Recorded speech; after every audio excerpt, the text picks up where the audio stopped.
Okay, endelea. Ndiyo, kwa hiyo mwisho wa siku alitoa tu mahali ya milioni 2 kashi, basi hamna kitu kingine ambacho kwa sababu aliargue na ile milioni 5. Nikamwambia tunaweza tukatoa kitu chochote, mimi sitaki lawama, sitaki nayo maneno, I just want to finish this na kuwa free na wasiweze kutusumbua, maana unajua tena watu wakiona umeolewa na mzungu wanadhani una hela. Kwa hiyo na kwa sababu ni utamaduni, kwa hiyo ndio aliweza kutoa shilingi milioni 2 tu za Kitanzania.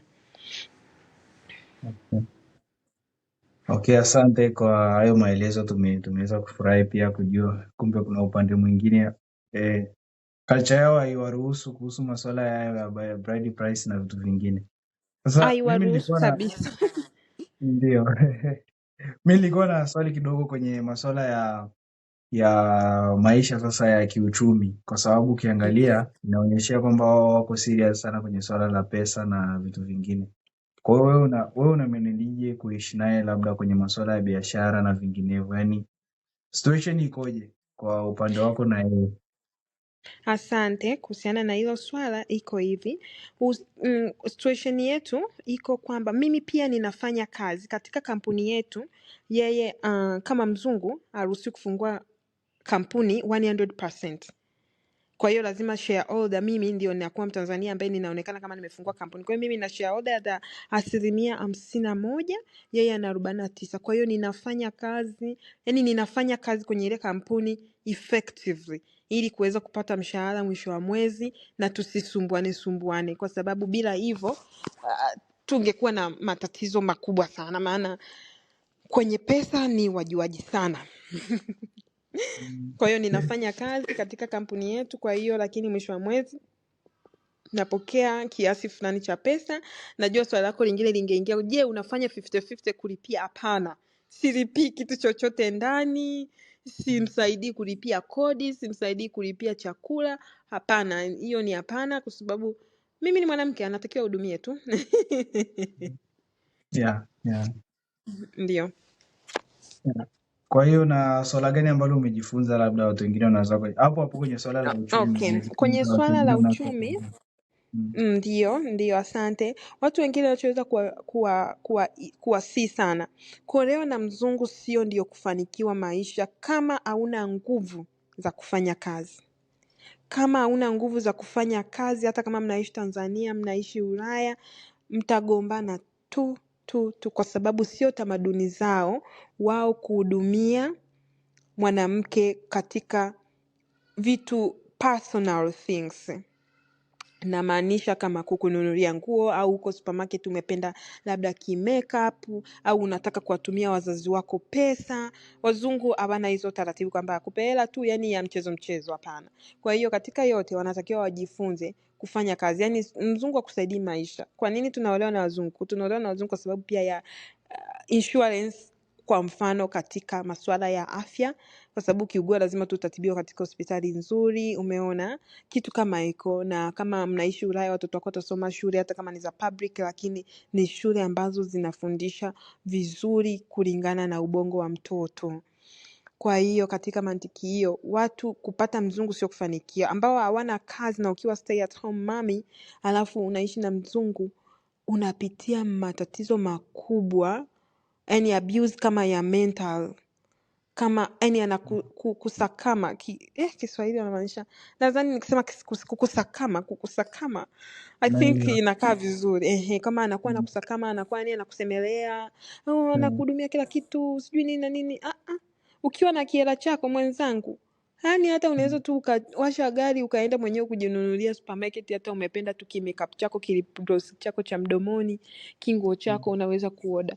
Bila hivyo watu wanaweza kuzani yani maisha ukiwa umeolewa na mzungu bila kazi umeyapatia. Hapana, wazungu wanapenda mtu mwenye nguvu mwilini ambaye anafanya kazi. Ndio kitu nilichoweza kujifunza kwa hawa watu, na hela yao ina matumizi. Hawatoi hela yao kusaidia wajomba kutoka upande wa mama generation ya 4. Hapana, wenyewe sio watu wa hivyo. Kwa hiyo hicho nacho ni kitu nimejifunza, na chenye kwa upande wangu mimi naona ni kizuri.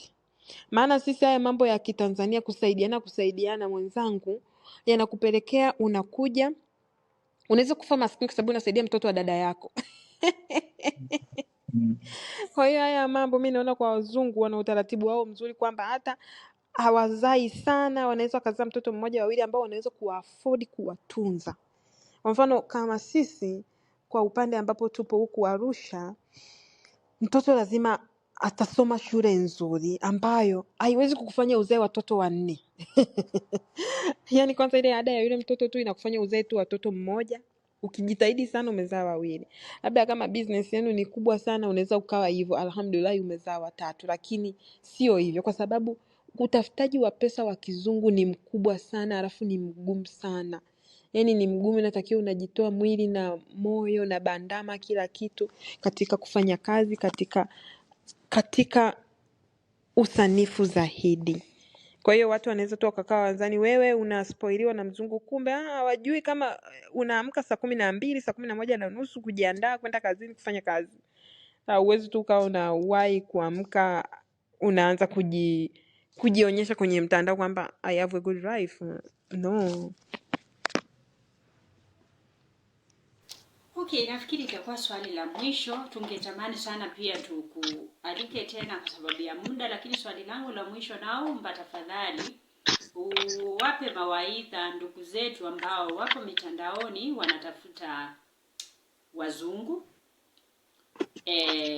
kukaa nao kwa sababu wanafikiria kuna uafueni. Alafu hebu ongea na ndugu zetu ambao wanaamini kwamba mke wa mzungu na mme wa mzungu wako na hela. Tafadhali wape tu ushauri. Sawa, asante kuhusiana na hilo. Mimi ushauri wangu, kwa sababu sina experience sana ya kuishi na hawa watu, lakini namshukuru Mwenyezi Mungu nina kama miaka 5 kwenye hii ndoa. Na kitu nilichoweza kujifunza sana, watu wanaweza wakazani unaenjoy sana maisha katika huu upande wa interracial relationship, lakini kitu ni kwamba, ni ukweli ni kwamba wazungu ni kama Waafrika tu. Tulichotofautiana pale ni rangi. Mwanaume wa kizungu ni kama mwanaume wa Kiafrika. Walichotofautiana kati ya wazungu na wazungu ni unategemea umemuomba Mungu vipi, akakupa mzungu ambaye achiti, kwa sababu wazungu pia wanachiti. Watu waondoe hiyo mentality kwamba mzungu ni malaika, mzungu hawachiti. No, wazungu pia wanachiti, ni kulingana umepata vipi. Wazungu wana mental health problem. Watanzania hatuna mental health, Waafrika hatuna mental health problem. That's not our problem kabisa. Kwa hiyo lakini ujue kabisa wazungu wana mental health problem. Uje huku unajua kabisa wana matatizo ya afya ya akili. Tena hasa wakikupeleka kuishi nchini kwao huko Ulaya, wanakuweza kukuabuse zaidi kwa sababu hauna mtu wa kukusaidia. Inawezekana wewe ni mgeni, haujui lugha. Umeona? Na pia wazungu wapo wengine ambao wanaweza wakakuoa au wakakuchukua wewe uko tayari na wa mtoto wako. Kuna wazungu wengine hawataki kabisa wewe na mtoto, yani uwe kabisa hujazaa. Kama mimi mzungu wangu alikuwa hataki akutane na mwanamke ambaye ameshakuwa na mtoto. Alikuwa anataka akianza familia aanze na familia ya damu yake. Kwa hiyo wapo wa hivyo. Ni kama wanaume wa Kiafrika. Kuna wanaume wa Kiafrika wengine wanaweza kukuchukua wewe as a single mom, na wengine hawataki kabisa kukuchukua as a single mom. Na kukuchukua as a single mom watakwenda kukuabuse. Na pia nataka watu wafahamu kwamba wazungu wapo wanaopiga. Kuna wazungu wanaopiga kama ambavyo wanaume wa Kikuria walivyo. Kwa hiyo watu waondoe, ni kumuomba Mungu. Sawa, nataka mzungu kwa sababu hii nitapata mtoto wangu atasoma shule nzuri, nitapata healthcare nzuri, hatutaishiwa pesa ya kuenda hospitali nzuri na kutibiwa. Kwa mfano kama ukiwa na matatizo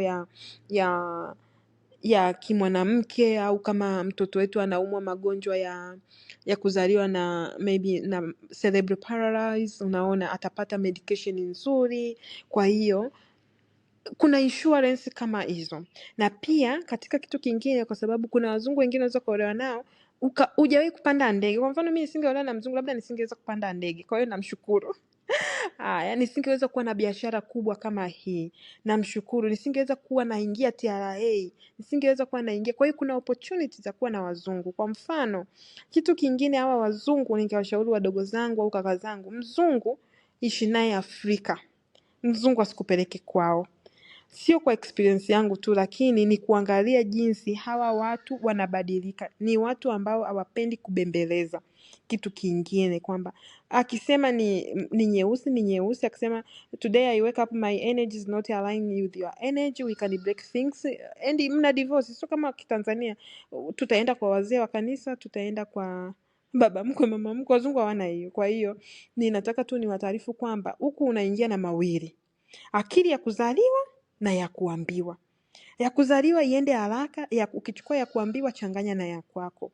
Usizani kwa mzungu utapata uendeshe gari zuri, utapata maisha mazuri. Hapana. Kwa mzungu njoo na nguvu kwamba nitafanya kazi na hayo magari mazuri, tutaongezea pesa, tutafanya wote. Kwa mzungu njoo kwamba ukitaka kutuma hela kwenu usimwambie, tuma tu kimya kimya. Kama unataka kusaidia watu wa kwenu, kwa kuwa unafanya kazi, wasaidie kwa hela yako, usimuombe, kwa sababu italeta matatizo.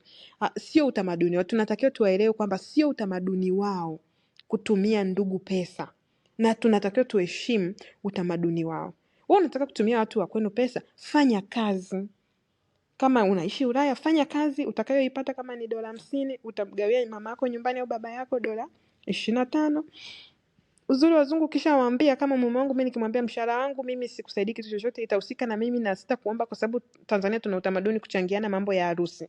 Kwa hiyo siwezi nikamwomba michango ya harusi ya marafiki zangu nini hivyo. Kwa hiyo ninajilipia mwenyewe. Alafu kitu kingine kwa wazungu, watu wasifikirie kwamba kuolewa na wazungu ndio kufanikiwa kimaisha. Hapana, we muombe tu Mungu kwamba na ufanye juhudi kwamba natafuta mzungu, nitaishi naye, nitafanya maisha naye na nitamsaidia, nitakuwa mwenza wake wa ambaye kama ningekuwa nimeolewa na Mwafrika, lakini kule umeondoka kwa Mwafrika kwa sababu labda umepata huko mzungu ambaye atakutreat vizuri, atakupiga, lakini unatokea ubehave na wewe vizuri ili asije akaingia na tamaa. Na wazungu kama amekupenda mwembamba, anataka uwe mwembamba tu hivyo hivyo. Hiyo ni matatizo ya akili. Ndiyo. Kwa hiyo kitu kingine pia katika kujitahidi, wajitahidi ndugu zangu ambao wadada ambao wanataka wazungu, usipate mzungu ukafanya straight nataka niende nchini kwao, straight unataka harusi, msomane kama ambavyo ilikuwa boyfriend na boyfriend kwa Kitanzania. Umjue, je utaweza kuishi naye? Maana bila kumjua ndio hivyo, ukiharakisha kwamba amekupenda kutoa Arusha, kutoa Zanzibar, kutoa Dar es Salaam au nchi za Afrika zozote, ukienda kwao anaenda kukuabuse kwa sababu anajua ulijipeleka. Anaanza kukupa mental problem, yani jamani, anaanza kwa sababu nina marafiki ambao wameolewa na wazungu hivi na hivi. Kwa hiyo tunatakiwa tusapotiane. Kitendo cha kwanza, zoeana naye hata mwaka, endelea kuishi Tanzania, fanya mambo yako, au endelea kuishi nchi yote ya Afrika, Kenya, Uganda. Kwa hiyo lakini tuweze kupata kuzoeana, uweze kumjua kwamba ni mtoaji wa pesa, au mkigombana ana react vipi, au je akili yake ina akili kama haina akili unaweza ukajiengua, kwa sababu unakuta wewe ni mdogo na maisha sio kwamba yanaishia ukiwa na miaka 22, 23, 25. Hapana, maisha mpaka hata ukiwa na miaka 50 bado una nafasi ya kupata mwenza wa maisha. Kwa hiyo tujitahidi tu katika kula vizuri, kujali miili yetu basi.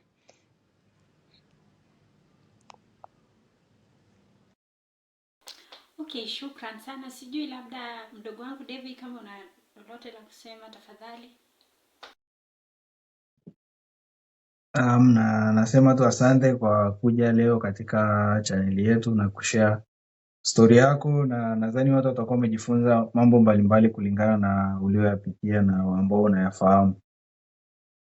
Kwa hiyo asante na karibu tena siku nyingine tukikuhitaji. Nadhani utajumuika nasi, na nadhani siku hiyo utaonyesha sura yako kidogo, watu wangependa kukufahamu kidogo.